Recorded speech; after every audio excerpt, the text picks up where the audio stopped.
Hey everyone, I am fresh back from my trip to the happiest place on earth, Disneyland Resort in California, with my favorite merch that I bought while I was there.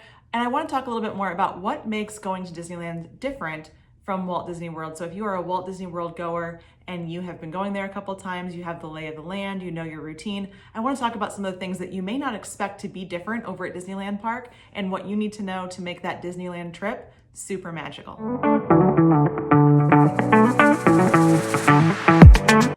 As we compare Walt Disney World in Orlando to Disneyland Resort in Anaheim, California, the biggest thing that we're going to talk a lot about is the size. The size makes a big difference in kind of how you're navigating the different parks, how you plan your trip, and what you need to know for going to either Walt Disney World or Disneyland.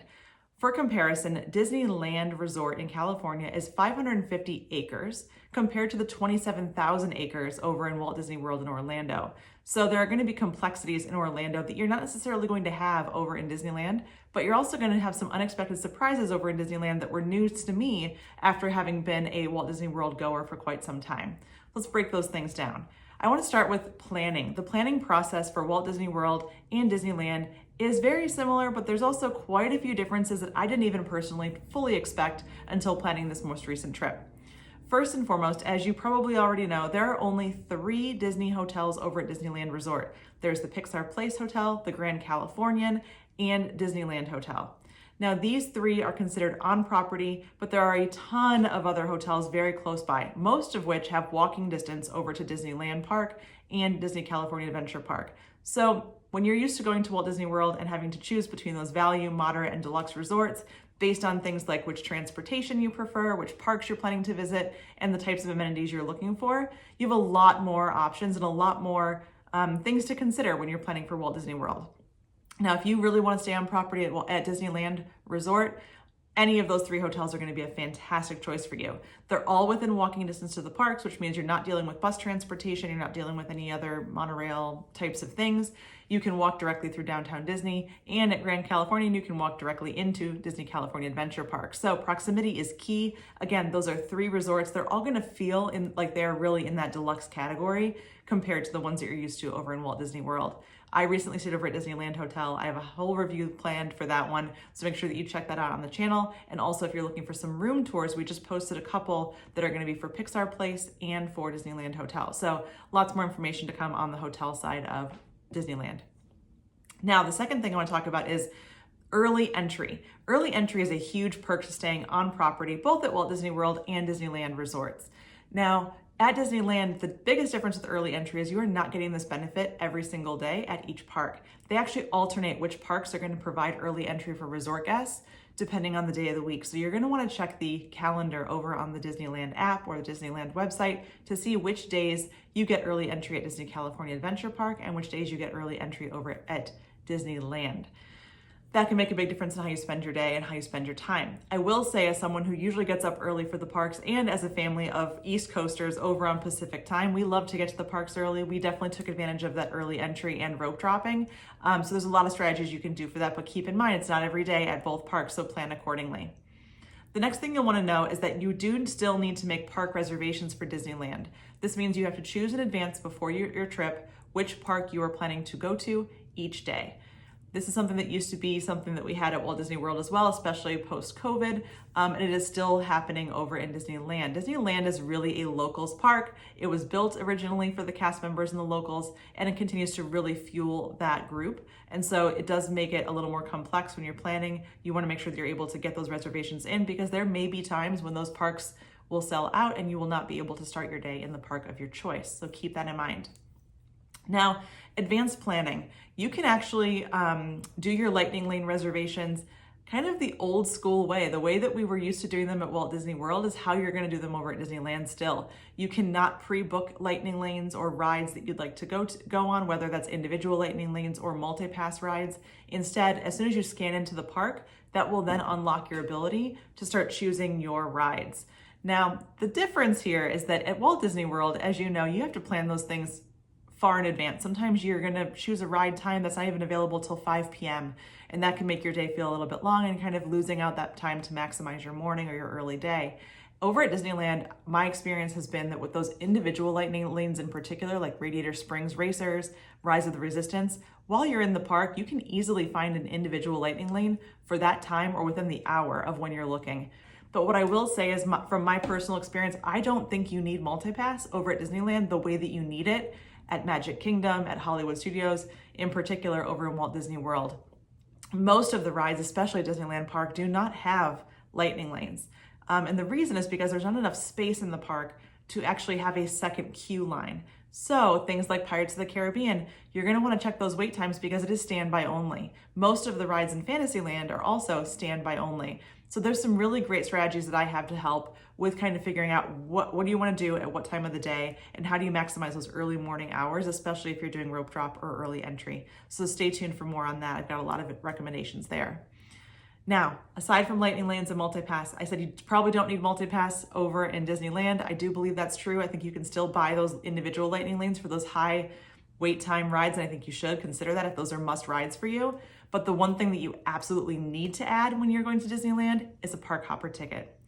Over at Walt Disney World, you could take it or leave it. You could park hop depending on how you want to spend your time, how much time you're going to be going from one park to the next.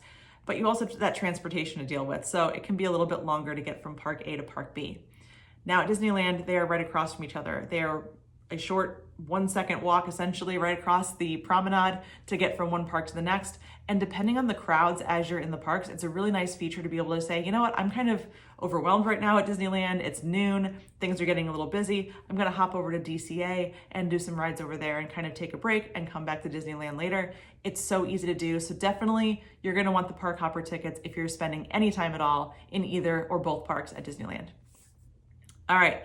The next thing to note is the My Disneyland Experience app is a separate app from the Walt Disney World My Disney Experience app. So you're going to need to download that second app, and it does not work the exact same way. I'm a huge fan of the My Disney Experience app over in Walt Disney World. I love that you can link your family members, your friends. Everything kind of connects automatically. It's really intuitive. I did not find the one in Disneyland to be as helpful. I had to manually connect a lot of family members. I had to manually connect each and every single Magic Band. So even if you have things set up over in the Walt Disney World app, you're going to have to kind of reset everything from scratch in the Disneyland app. So make sure that you get familiar with that before you go. You're still going to want to use it to be able to look at things like where are the characters meeting, using the maps to figure out wait times, your lightning lanes, things like that. You're still going to use that app a ton. Mobile order, it's going to operate the same way, but I will say setting it up can be a little cumbersome. Hopefully they get some of those kinks worked out in the future. All right. We talked about some early planning things. The next thing I want to talk about is those advanced dining reservations, right? We know that especially at Walt Disney World, if you are a resort guest, you are able to start booking your advanced dining reservations or enchanting extras about 60 days in advance of your trip for the whole duration of your trip. That means if you're going for a week, you can get on that computer at 6 a.m. or have your travel agent do it for you, and they can book all of the things that you're looking for the duration of your stay.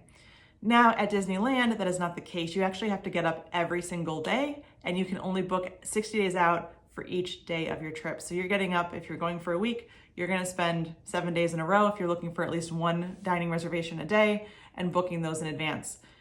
I will say it was a lot easier to get some of the sit-down menu or sit-down restaurants booked in Disneyland, even closer to the trip dates. They don't have as many big hitter, big popular sit-down meals that are hard to book. There are a few that are very difficult to book that you'll want to prioritize, things like Blue Bayou, Trader Sam's. You're gonna wanna make sure that you get those early if those are places you really wanna go and visit on your trip. But again, you're gonna have to do those every single day at the 6 a.m. mark Pacific time for your trip. So again, a little bit more of a complex planning process, but again, just something to note.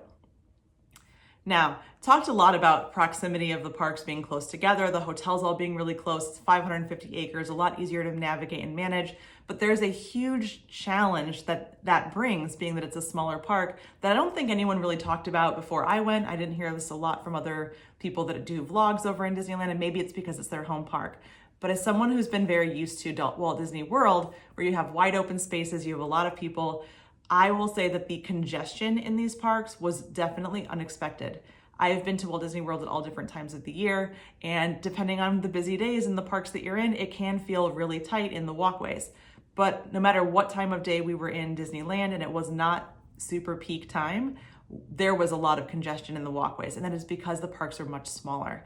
The walkways from land to land in Disneyland Park in particular are very narrow. So compared to those wide open spaces you have over in Magic Kingdom, here you only usually have about one pathway through in and out of, say, Adventureland or Frontierland, or even New Orleans Square, which is a super tight area. It does feel so much like New Orleans, and it feels like you've got those side alleys and streets. But if you're navigating a stroller or anyone with mobility issues in a scooter or a wheelchair, it can be really difficult to move through the crowd. So you're gonna have to just kind of be a little more patient, take your time, and know that navigating from one land to the next is gonna take you a little more time than you're used to. I will also say stroller parking was pretty easy to find as someone who was taking a stroller with our family when we went. But again, it's just really tight. You're gonna find a lot of people in a very small space. And so it's important that you keep an eye on everyone in your group and that you just have a little more patience as you're navigating through the park. All right, so this is some early things to know about planning for Disneyland. What I will say is those park hoppers are awesome. Being able to walk from hotel to park, back to hotel to park again, makes for a really fun and a little more relaxed trip. I love not having to fold a stroller to get on a bus or take a monorail or a Skyliner or some other form of transportation to get from one park to the next. Being able to walk with my family and just kind of take in the sights was super special. There's also nothing better than truly being in the park that Walt built. It was the 70th anniversary, as you can tell, when I was there, and it was a really great way to honor the history of Walt Disney, the Disney company, and all that the cast members do to continue to keep his vision alive for the years and years to come. So I can't wait to see what's next. I hope this video was helpful for you. Let me know in the comments if this was information that was new to you, if there's anything you learned, or if there's anything that I missed that you'd like to add in. Please drop that in the comments, and make sure you check out some of my other videos about our trip to Disneyland recently. Like and subscribe for more. Thanks for watching.